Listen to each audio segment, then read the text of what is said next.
King Productions presents the BearDown Corner with your host, Sergeant Cornholio. Hey everybody, this is the BearDown Corner. I'm Sergeant Cornholio, and we got you covered for this week's NFL news. All right, let's dive into it. Travis Hunter, multi-star, drafted second overall, Jacksonville Jaguars.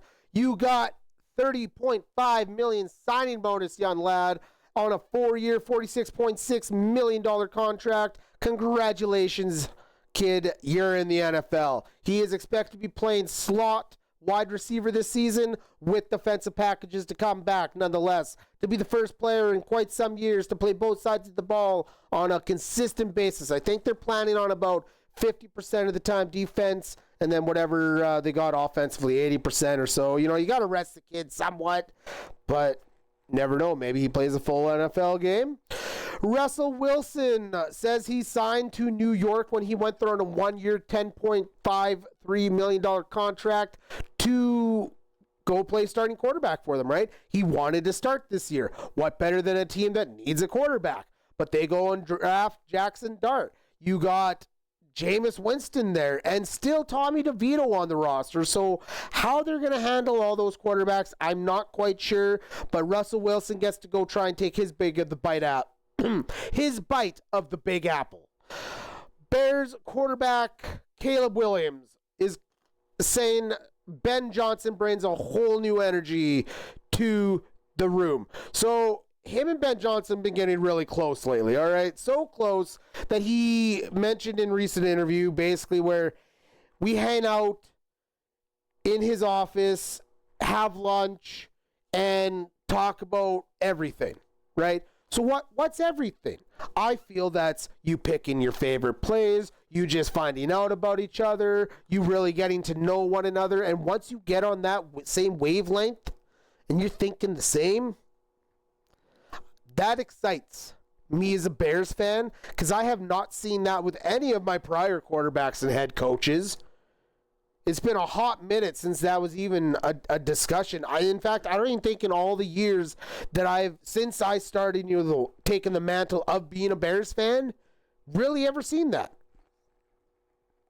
All I see is failed quarterback picks that couldn't succeed because there was no chance to ever succeed. The hype is there, the excitement's there, but then every goddamn year. Minus the Mitch Trubisky and his former head coach. I still hate that guy so much. I even forgot about his name. All right, that's how much I don't get that as a Bears fan. We have hard defense and we run the ball.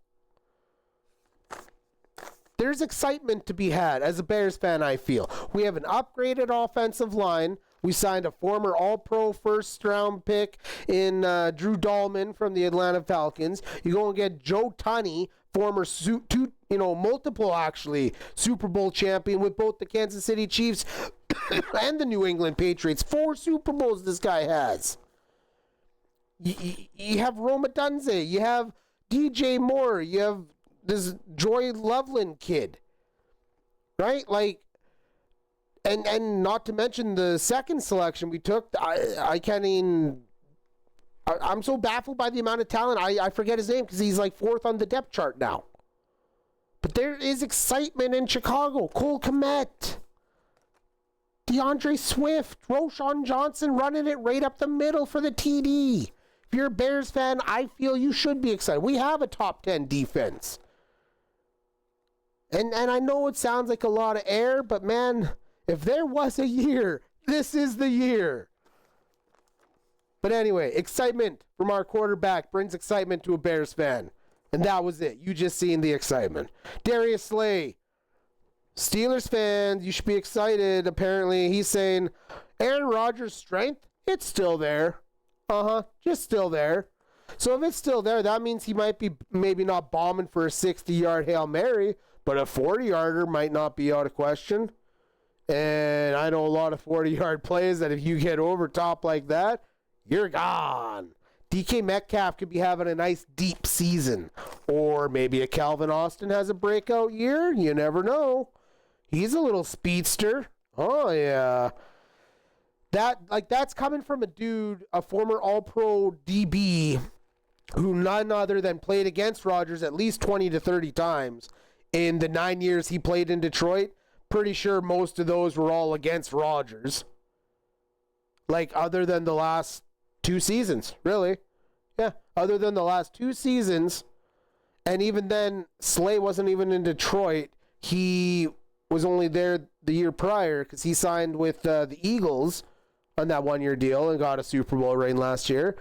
But, yeah, like, if you're a Steelers fan, you have what I feel an upgrade compared to a combo of Russell Wilson and Justin Fields. Just for the fact of the amount of wealth of knowledge he brings in.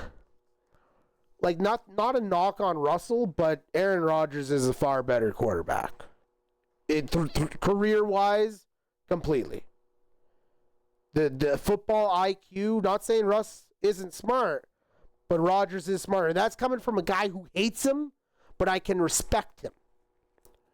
I don't like his attitude, but I can respect his play, his former play. His most recent play makes me think otherwise. But what do I know? I'm not really too worried on the Steelers right now. I'm a Bears fan. I just report it.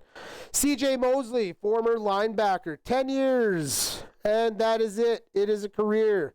Good luck in retirement, sir. The former Raven and New York Jet called her quits. Hung up the cleats. So that be it for him. Speaking about the Ravens, they went and signed Jahari Alexander just as I was reporting from last week. Literally, as after I got everything ready to go the very next day, just as everything opened up, boom, there it is. He signed like hours later in the morning. Great stuff. I love it. He brings the former Packer, okay, injured last 2 years, signs a 1-year deal, $7 million to go to the Ravens. Former All-Pro. When healthy. Injuries, that's why they cut him. They nicked the axe. But I would take the risk on him. Anywhere he was going to go, that team is going to get upgraded. And the upgrade they're going to get is better than just a wide receiver upgrade, I think, because when you stop the field, you get more chances on offense.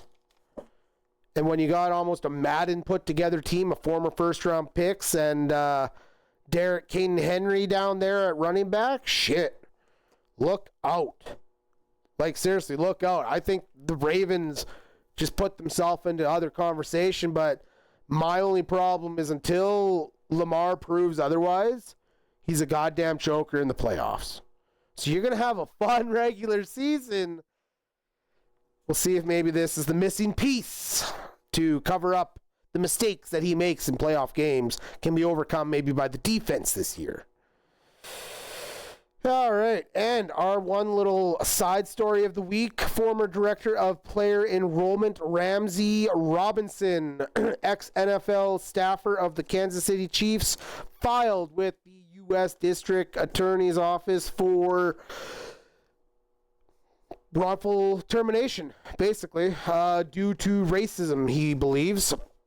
And from what I read, he bases it on the pay scale that he found other people are being paid. And he also went in to find out, obviously ethnicity, right? Because that's the claim as to what he's putting. So he found other racists, more predominantly the white man, okay? They are paid a little bit more than everybody else. $125,000 he was making a year. The average salary is about $178,000 he found. Again, it ranges throughout the entire NFL, but that is the information he came across. They're stating it's firing over because of improper dueness to a female employee. So I don't know what the hell's going on or who to believe, but either way, everything's going to be wrapped up and settled up in court once this thing gets rolling. And this could be some bad publicity for the Kansas City Chiefs. And I'm not really too hurt by it either, because that there's no room for shit like that.